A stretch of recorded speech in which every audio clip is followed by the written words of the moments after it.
Mga kababayan, alam nyo, sabi ko nga, sa magkakapatid na Duterte, Sara, Pulong, Baste, si Kitty lang talaga matitira dyan na hindi makukulong.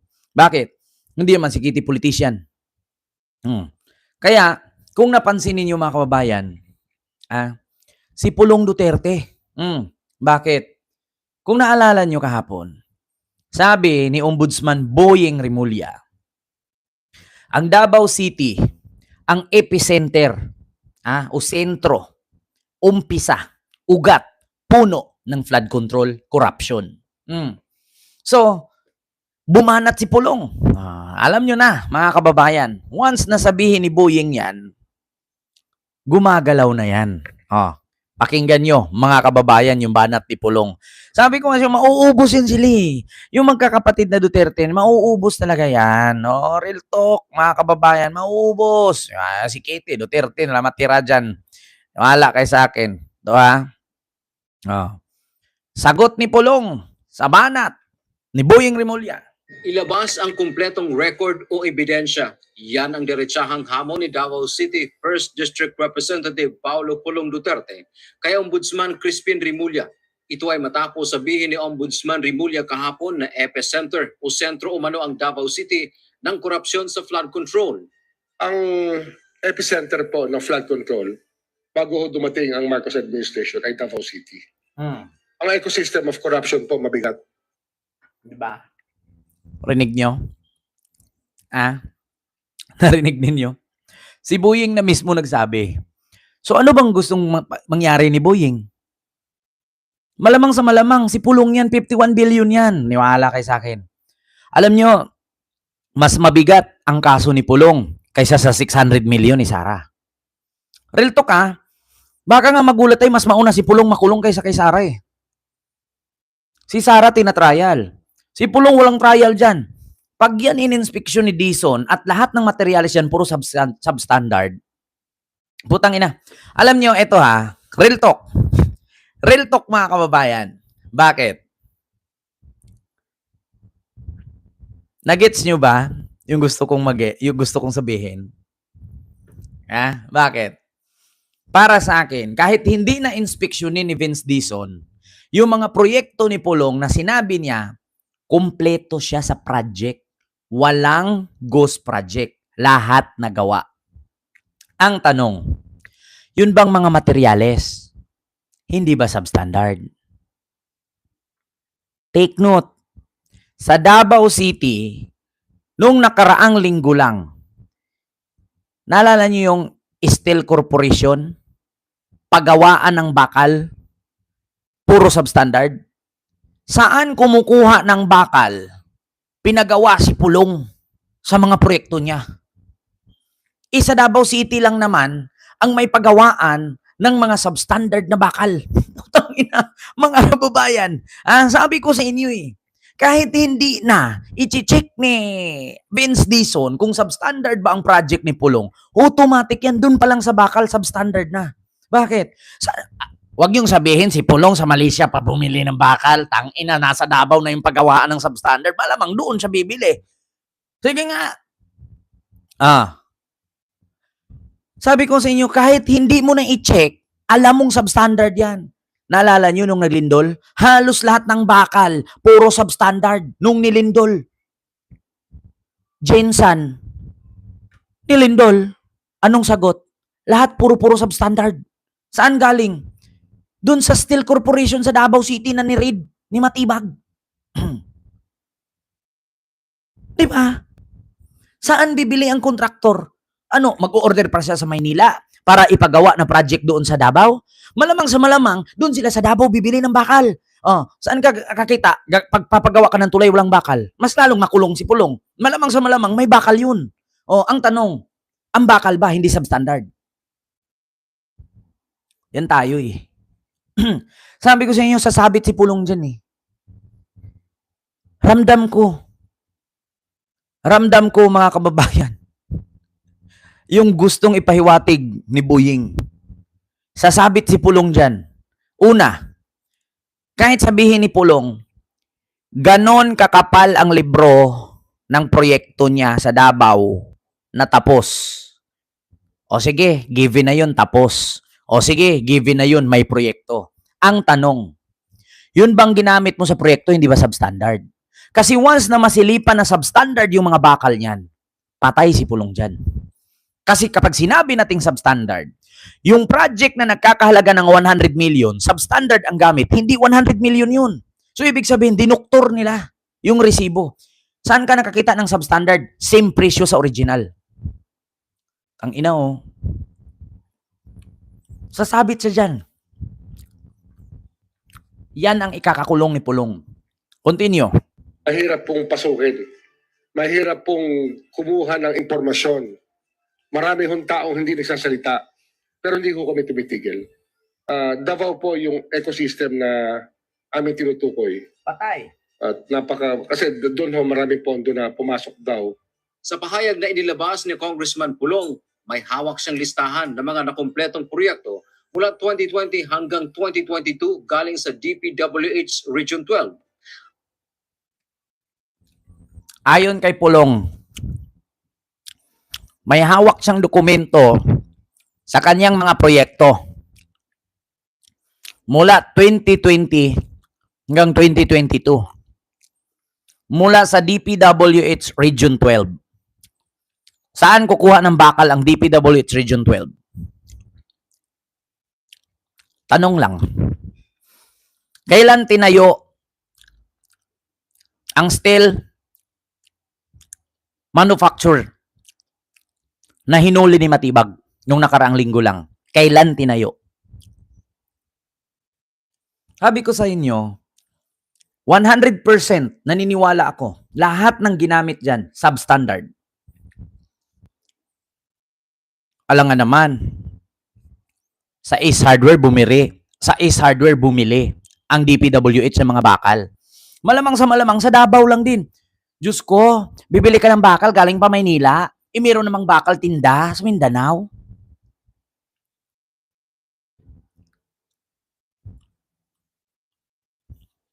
Hindi nga. Ginawa ang factory ng bakal sa Davao City 2012. Sabit si Pulong dyan. Niwala kayo sa akin mga kababayan. Sasabit talaga si Pulong dyan. Napaka-imposible na yung mga bakal na ginamit dyan sa proyekto niya ay hindi substandard. Yung nilindol nga sa Jinsan, galing lahat sa steel corporation, steel manufactured. Sa Davao City, yung mga bakal na pinangpagawa eh. Sasabit si Pulong dyan. Niwala kayo mga kababayan. Yan ang rason, kahit hindi mag-imbestiga si Vince Dizon, o sige, isang libro, may listahan ka sa proyekto. Nagawa lahat. So, ito, nagawa. Ngayon, kapag ichinik yan, ang mga bakal o materyales na ginamit niyan ay substandard. Sabit si Pulong dyan. Sabihin natin, meron siyang 300 project dyan sa distrito niya. Paano sa 300 subject? Merong 100 dyan. Puro substandard ang gamit. Siyempre, pag sinabi nating substandard, hindi pareho sa presyo sa original. Substandard nga ni. Ibig sabihin ng substandard, peke. Imbes na simento, hinaluan ng abo. Substandard nga eh. Imbes na aluminum, hinaluan ng stainless. Imbes na bakal, hinaluan ng buhangin. Hindi talaga magmamatch. Halimbawa, yung tulay, 10 tulay pinagawa niya. Nilagay sa DPWH, 100 million bawat tulay. Ngayon, pag i-check yung mga materialis na bakal niyan, hindi tugma dun sa presyo sa 100 million. Bakit? Kapag sinabi mong substandard, mura. Bakit ka magpipresyo ng 100 million kung substandard ang ginamit mong bakal o materialis? So, ibig sabihin, kung 100 million ang nilagay mo, tapos nung na-check ang materialis substandard, so overpriced. Saan napunta? Sabit. Pagka nasabit, kaso. Pag nakaso, plunder. Pag na-plunder, kulong. Walang piyansa. Totoo yan, mga kababayan. Kapag ka in-inspeksyon, sabit. Kapag nasabit, kasuhan. Kapag kinasuhan, plunder. Kapag ka-plunder, walang piyansa. Kapag walang piyansa, kulong. Simple as that. Diba? Continue. Sa mambabatas, handa siyang ipadala ang kopya nito sa ombudsman upang magkaroon sila ng parehong dokumento na binabasa bago anya magbitiw ng mabibigat na akusasyon. Pulong, kahit magpakopya ka ng 1,000 pares ng libro na yan. Pag i-check yung mga materialis ng ginamit mong project at puro substandard yan. Sabi ko nga sa inyo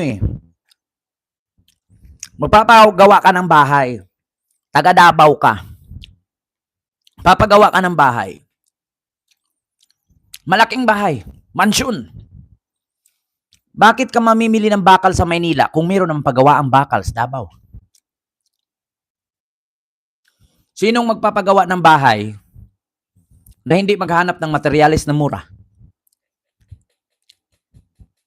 Pag nagpapagawa ka ng bahay, sa materialis pa lang, patay ka na. Malamang maghanap ka, di ba? Ganito yan. Sa Davao City, maraming hardware yan. Halimbawa, sa Davao City may 10 hardware. Malamang sa malamang mag-canvas ka. Papagawa ka ng bahay eh. Sa 10 hardware na yun, ang pipiliin mo yung pinakamura. Bakit? Unang hardware number 1. Yung bakal, tag 1,000, isang haba. Hardware number 2, tag 950, isang haba. Hardware number 3, tag 800, isang haba. Number 4, number 5, number 6, hanggang sa pababa. Pareho lang naman hitsura, pareho lang naman quality, dun ka na sa mura. Bakit ka bibili ng mahal kung meron namang mas mura at pareho lang hitsura? Di ba? Ganun kasimple yan. At saka kung ikaw nang pagawa ka ng bahay, anong alam mo sa mga materyales? Malamang sa malamang nakakaalam dyan, engineer at architect lang. Pag sinabi ni engineer at architect, itong ganitong klaseng bakal bilhin mo. Malamang ikaw may-ari, yun talagang bibilhin mo. Bakit? Bakit ka mangingialam? Iyon nga ang utos ni architect at ni engineer. Na di mo alam, tinipid pala ang bahay mo. Ganon din ang mangyari dyan sa mga proyekto ni Pulong. Maniwala kayo sa akin. Sasabit yan. Maniwala kayo. Talagang mauubos sila. Si Kitty na lang matitira dyan. Ngayon, mga kababayan, tama ba ako? Tama ba ako o mali?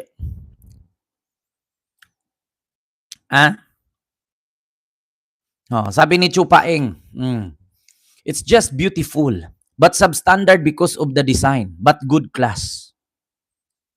Sabi ko nga sa inyo, mga kababayan.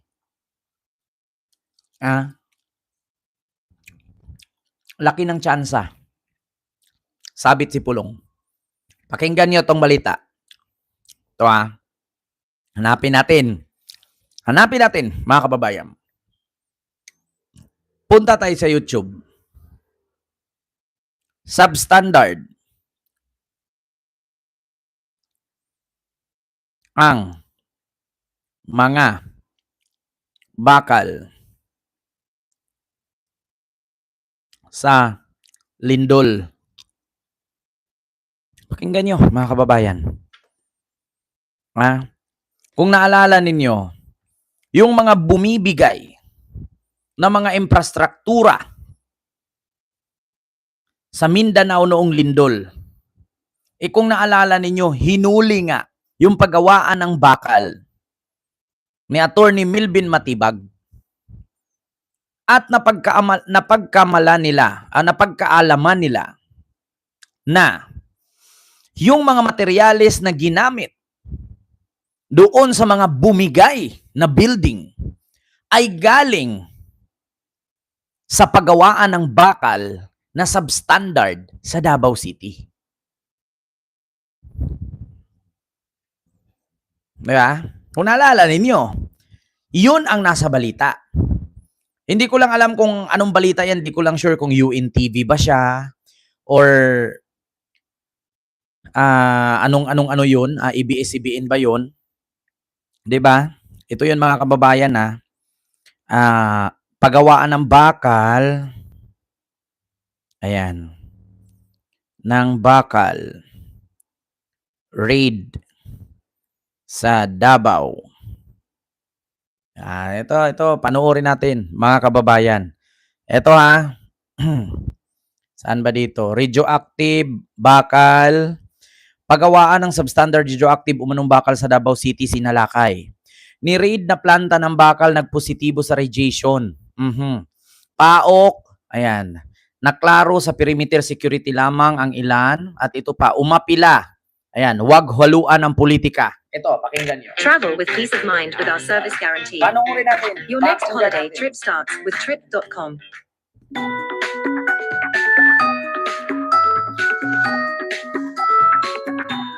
Hindi raw biro ang panganib na dala ng illegal steel plants na gumagamit ng mga peligrosong kemikal sa paggawa ng substandard products. Kaya sa gitna umano ng pamumulitika sa raid sa steel plants sa Davao, may apela ang NBI. Ang detalye sa agenda report ni Andrea Salve. Hindi raw sa Davao matatapos. Ito ang binigyang diin ni NBI Director Melvin Matibag sa gitna ng puna ng publiko kaugnay sa targeted umanong operasyon ng ahensya laban sa isang steel manufacturing plant sa Davao City noong August 13. Sa katunayan, ayon sa director, ito na ang ikalimang illegal steel plant na kanilang sinalakay at sa kasalukuyan, under their radar na rin daw ang mahigit 20 pa. Dahil daw Davao, pinuntahan ng NBI, pakiusap namin for people to understand that this is about political preference, this is not about kung saang region, this is not about negosyo, but this is about NBI and PAOK doing their job as a law enforcement agency. Una nang lumabas sa investigasyon ng NBI na 70% sa mga bumagsak na istruktura matapos tumama ang magnitude 7.8 na lindol sa Sarangani ay gawa sa mga bakal ng Davao Mighty Steel Corporation. Diba? Pasok. Mga DDS. Paano yan? Kung ang mga bahay at mga building na bumigay noong lindol, gawa sa Davao Davao Steel Corporation. So hindi na nagtaka, yung mga proyekto ni Pulong, galing din dyan. Mga kababayan, paano nyo yan? Biruin mo, yung mga produkto nila naabot nga sa Sarangani, yun pa kaya si Pulong na nasa Davao City lang? Putang ina, magpagawa ka ng building. Bakit ka bibili ng bakal doon sa Amerika galing kung mayroon ng pagawaan sa lugar mo? Mga kababayan, narinig nyo ba? Paano yan? Paano yan?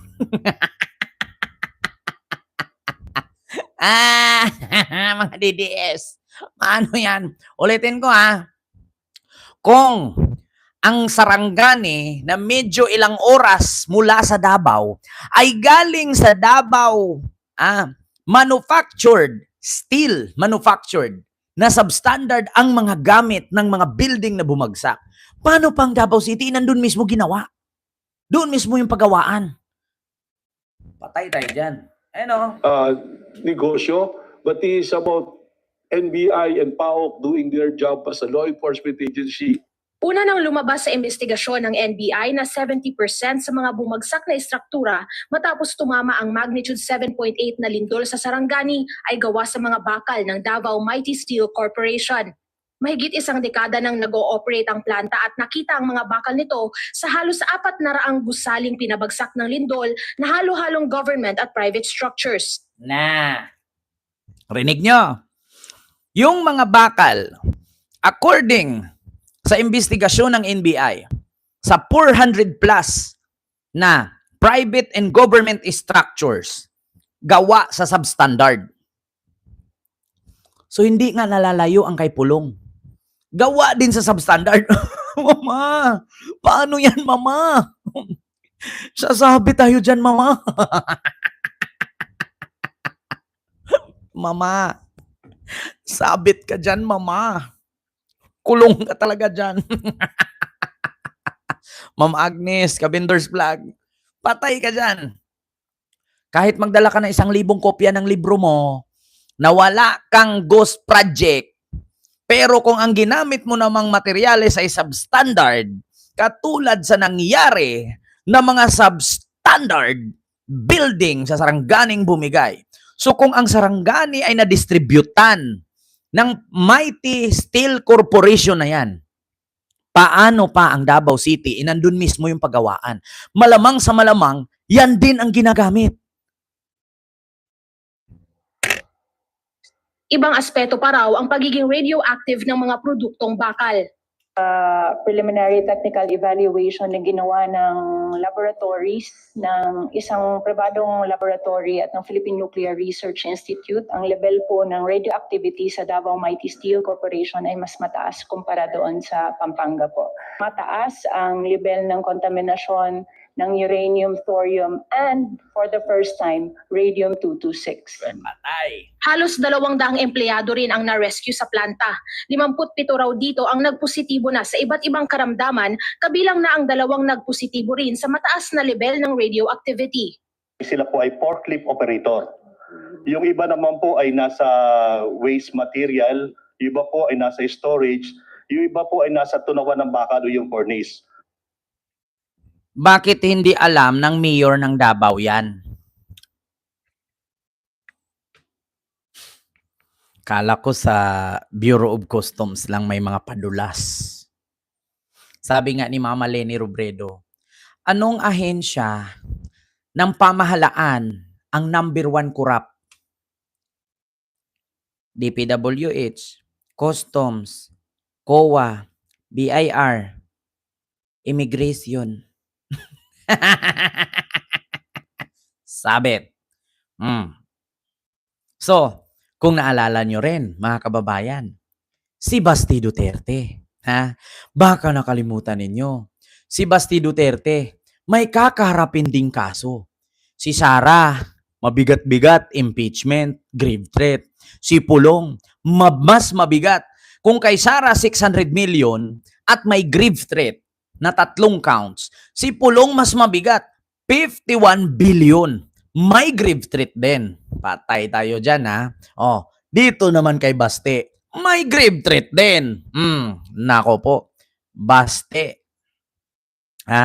Imbes, nako po, imbestigahan ng NBI ang banta sa ulo ni Marcos. Mauubos talaga sila, mga kababayan. Mauubos talaga. Patay tayo dyan. Pakinggan natin.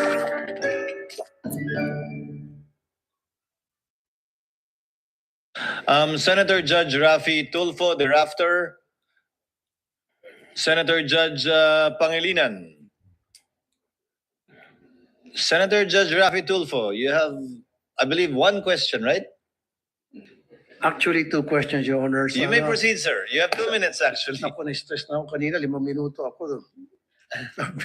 Madali. But anyway, going back to Ronald Mas, what was the justification of the NBI back then when Mr. Ronald Mas was arrested without warrant? Well, they consider po that the threat is live. And alam nyo nga po, yung sinasabi na lahat po ng threat, ay hindi po, ito po yung sinuseryoso.